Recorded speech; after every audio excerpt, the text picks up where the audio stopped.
पहले श्लोक में धृतराष्ट्र के प्रश्न का उत्तर संजय आगे के यानी कि दूसरे श्लोक से देना आरंभ करते हैं। संजय उवाच दृष्ट्वा तु पाण्डवानीकं व्यूढं दुर्योधनस्तदा आचार्यमुपसंगम्य राजा वचनमब्रवीत्। व्याख्या। तदा का अर्थ है जिस समय दोनों सेनाएं युद्ध के लिए खड़ी हुई थी, उस समय की बात संजय यहाँ तदा पद से कहते हैं, कारण कि धृतराष्ट्र का प्रश्न युद्ध की इच्छा वाले मेरे और पांडु के पुत्रों ने क्या किया, इस विषय को सुनने के लिए ही है।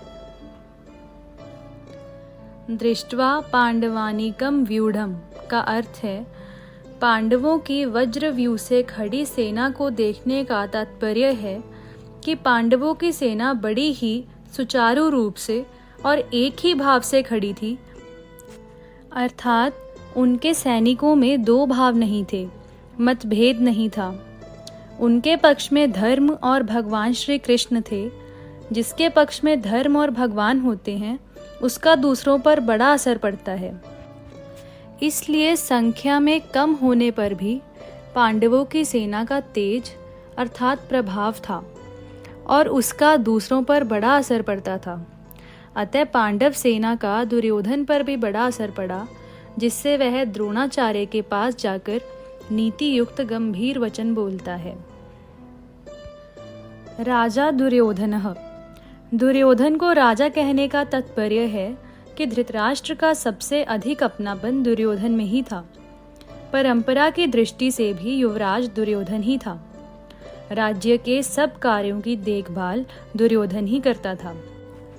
धृतराष्ट्र तो नाम मात्र के राजा थे। युद्ध होने में भी मुख्य हेतु दुर्योधन ही था। इन सभी कारणों से संजय ने दुर्योधन के लिए राजा शब्द का प्रयोग किया है। आचार्य मुपसंगम्य का अर्थ है द्रोणाचार्य के पास जाने में मुख्यतः 3 कारण मालूम देते हैं। पहला, अपना स्वार्थ सिद्ध करने के लिए, अर्थात द्रोणाचार्य के भीतर पांडवों के प्रति द्वेष पैदा करके उनको अपने पक्ष में विशेषता से करने के लिए दुर्योधन द्रोणाचार्य के पास गया।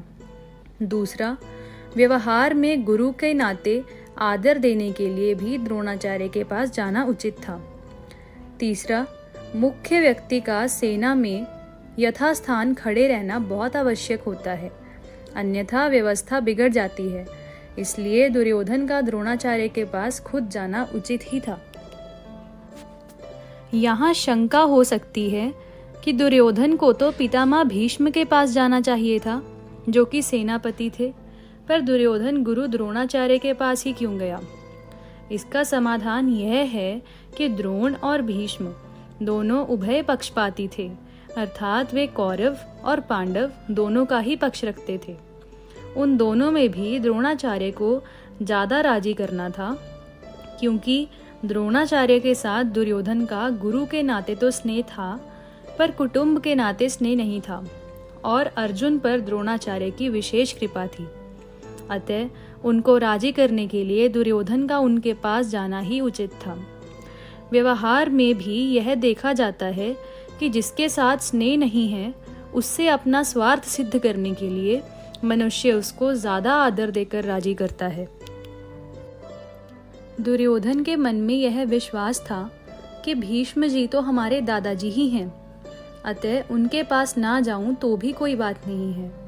ना जाने से अगर वे नाराज भी हो जाएंगे तो मैं किसी तरह से उनको राजी कर लूंगा। कारण के पितामह भीष्म के साथ दुर्योधन का कौटुंबिक संबंध और स्नेह था ही, भीष्म का भी उसके साथ कौटुंबिक संबंध और स्नेह था। इसलिए भीष्म जी ने दुर्योधन को राजी करने के लिए जोर से शंख बजाया है। पहले अध्याय का 12वां श्लोक। वचनम अब्रवीत, यहाँ अब्रवीत कहना ही पर्याप्त था, क्योंकि अब्रवीत क्रिया के अंतर्गत ही वचनम आ जाता है, अर्थात दुर्योधन बोलेगा तो वचन ही बोलेगा। इसलिए यहाँ वचनम शब्द की आवश्यकता नहीं थी। फिर भी वचनम शब्द देने का तात्पर्य है कि दुर्योधन नीति युक्त गंभीर वचन बोलता है, जिससे द्रोणाचार्य के मन में पांडवों के प्रति द्वेष पैदा हो जाए और वे हमारे ही पक्ष में रहते हुए ठीक तरह से युद्ध करें, जिससे हमारी विजय हो जाए, हमारा स्वार्थ सिद्ध हो जाए।